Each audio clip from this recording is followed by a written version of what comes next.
안녕하세요. 궁금TV입니다. 미국에서 베이징 올림픽에 외교 사절단을 보내지 않는 이른바 외교 보이콧을 발표했습니다. 베이징 올림픽 외교 보이콧을 발표하면서 다른 나라는 그 나라에 처한 사정이 있으니 알아서 판단하라고 말했습니다. 다른 나라 의견을 미국은 존중하고 강요하거나 압박하지 않는다는 모습을 보여주려 했죠. 그런데 미국이 정치적으로 수를 잘 씁니다. 백악관은 미국이 왜 보이콧을 하는지 설명하면서 티베트나 위구르, 홍콩 등에서 이루어지는 중국의 인권 상황을 그대로 두고 볼 수 없고 민주주의 가치를 지키려는 미국은 보이콧을 하게 되었다고 설명하고 있습니다. 인권과 민주주의를 지키려는 노력의 일환으로 미국은 보이콧을 한다면서 다른 나라를 바라봅니다. 그런데 중국에서 올림픽은 처음 열리는 것이 아닙니다. 우리나라가 전승으로 야구로 금메달을 따기도 했던 2008년 하계올림픽이 베이징에서 열렸었고 2010년엔 엑스포가 열리는 등 중국에서 세계적 행사는 거의 매년 열리고 있습니다. 중국의 인권이 과거에는 좋았는데 최근에 와서 갑자기 나빠진 일인가?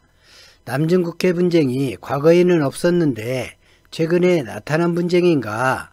대만에 대해서 과거에는 중국이 독립에 관심이 없다가 최근엔 절대 안 된다며 입장을 변경한 것인가?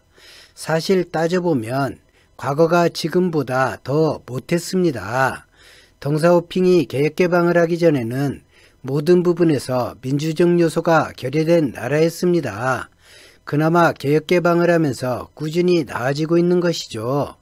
미국이 인권을 탄압하고 비민주적인 국가 운영을 한다면서 뭔가 조치를 하려 했던 나라 중에 1990년까지 언제나 우리 대한민국도 포함되어 있었습니다.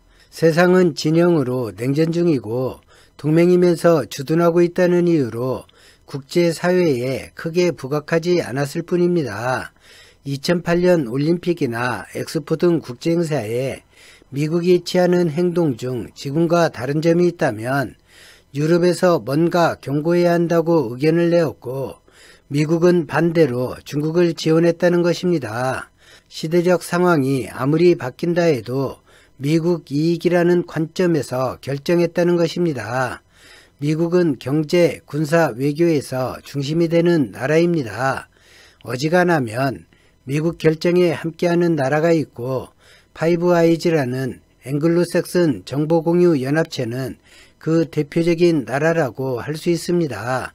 최근 뉴질랜드가 적극적인 동참을 하지 않아 이 그룹 안에서 조금 소외되는 모습이기도 하지만 파이브 아이즈에 속한 영국, 캐나다, 호주, 뉴질랜드는 가장 먼저 보이콧 대열에 동참했습니다.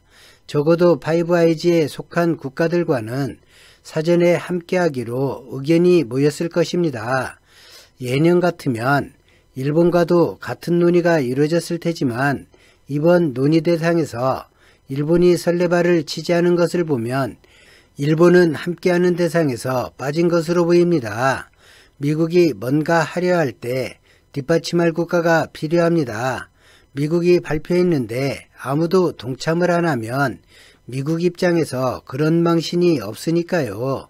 발표하기 전에 통지했다는 이유만으로도 때론 발표 후 사안을 설명했다는 이유로 무조건 미국 딜을 따르던 나라들이 있습니다. 그 대표적인 나라 중에 대한민국도 있고 일본, 이스라엘, 멕시코, 브라질 등이 있습니다. 의외로 나토 방위정책회의는 나토 회원국들 대부분 비교적 협조적이지 않은 경우가 많고 협조를 할 경우에도 소극적인 경우가 많습니다. 독일의 경우 미국 정책에 노골적으로 반대해버립니다. 독일이 앞장서서 거부해버리면 기존의 나토 회원국이나 유로존 회원국들은 독일을 명분으로 뒤에서 관망하기 편해집니다. 다른 나라보다 앞장서서 의견을 표명해도 버틸 수 있는 나라가 있고 누구나 인정하는 버틸 수 있는 나라인데 자신이 인지 못하는 나라도 있고 주제 파악도 못하고 나대면서 관종짓 하다가 골로 가는 나라도 있습니다. 우리나라는 어느 곳에 속해 있는 나라일까요? 미국이 보이콧을 발표한 다음 날 국내 언론에서는 미중 사이에서 갈림길에 섰다며 자긍심이라고는 일도 찾아볼 수 없는 줄서기 타령하는 기사들을 쏟아내었습니다. 종전선언도 물 건너 간 것 아니냐며 걱정 아닌 안도하는 이상한 논평들도 나왔습니다. 전쟁을 계속하게 되어 안심한다는 세계가 이해하지 못하는 이상한 모습을 보여주었습니다. 우리 정부에서는 보이콧 계획이 없다 발표했죠. 미적거리지도 않았습니다. 트럼프 정권 때 쿼드가 한참 국내에서 논란이 되었죠. 참여해야 나라가 산다 어쩐다 난리가 났습니다. 문재인 정부는 참여하지도 않았죠. 나라가 망했나요? 따지고 보면 문재인 정부 내내 좀비 국가에서 자주권을 내세운 주권 국가로 대변혁이 진행되었던 시기가 아니었나 생각됩니다. 사춘기 같은 혼란이 대한민국에서 일어났었습니다. 바뀐 대한민국에 적응하지 못한 혼란이 대한민국만큼 미국에서도 일어났었습니다. 문재인 전 대통령 특보 말 한마디에 미 국무부가 다음날 즉각 반박하고 대한민국은 국익에 따라 선택하는 국가이지 미국이 선택한 것을 무조건 받아들이지 않는다고 이수혁 대사가 세미나에서 발언하자 미국은 물론 국내에서도 뒤집어졌었습니다. 아베가 수출 규제를 단행하고 독도에서 대규모 수호 훈련을 했을 때 미국이 대한민국을 비판하는 어이없는 일이 있었죠. 일본에서 기분이 나쁠 거라는 이유였습니다. 김윤종 차장이 독도는 누구에게 허락받고서 훈련하는 땅이 아니라며 미국의 비판을 정면으로 들이받자 미국은 어디서 감히 이런 말을 하냐며 김현종 전 차장을 경질하라는 압력을 넣기도 했습니다. 아마도 이때가 한미 간 서로의 정체성을 확인하게 된 그런 시기가 아니었나 생각이 듭니다. 국내 언론들 우려는 정반대의 결과로 이어졌습니다. 미국이 앞장서서 한미동맹 굳건함을 말하는 시대이고 군사뿐 아니라 모든 부분의 핵심 동맹이라며 망설이지 않고 말하고 있습니다. 국제사회는 대한민국을 선진국으로 선도국으로 부르는 걸 조금도 망설이지 않고 있습니다. 국력이라는 것이 있죠. 어느 한 국가가 가지는 힘 그것이 국력인데 수치로 확인되는 경제력이 나라별로 가장 비교하기 쉬운 표본이 됩니다.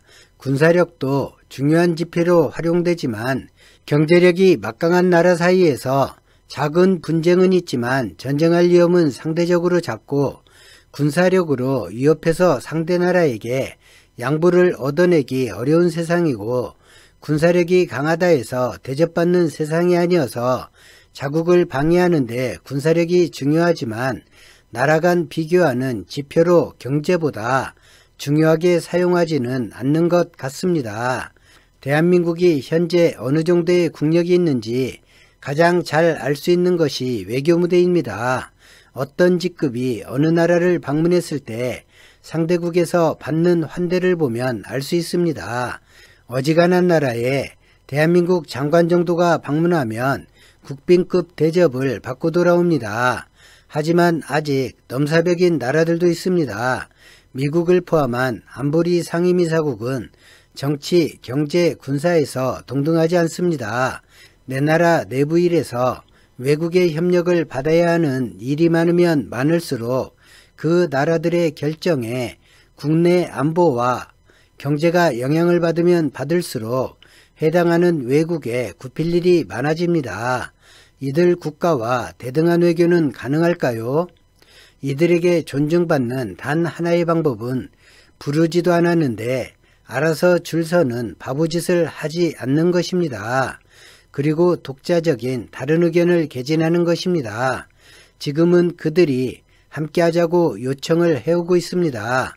진영 논리에 따른 당연이라는 것을 버리니 국격이 올라가고 국력이 인정받고 있습니다. 한국 정부가 보이콧 계획이 없다고 발표하자 최근 미국 경제안보단체들이 한국은 미국을 따라 올림픽을 거부해야 한다며 거친 주장들을 하고 있습니다.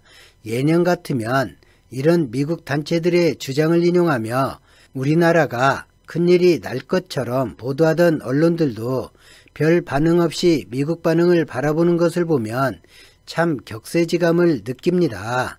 한국을 깎아내리고 문재인 정부를 깎아내리지만 이제 우리 언론들도 체감하고 있는 것입니다. 우리나라가 바람 앞에 등불이 아니라 그 바람이라는 것을 조금은 알게 된 것 같습니다. 오늘 영상은 여기까지 하겠습니다. 시청해 주신 여러분 고맙습니다.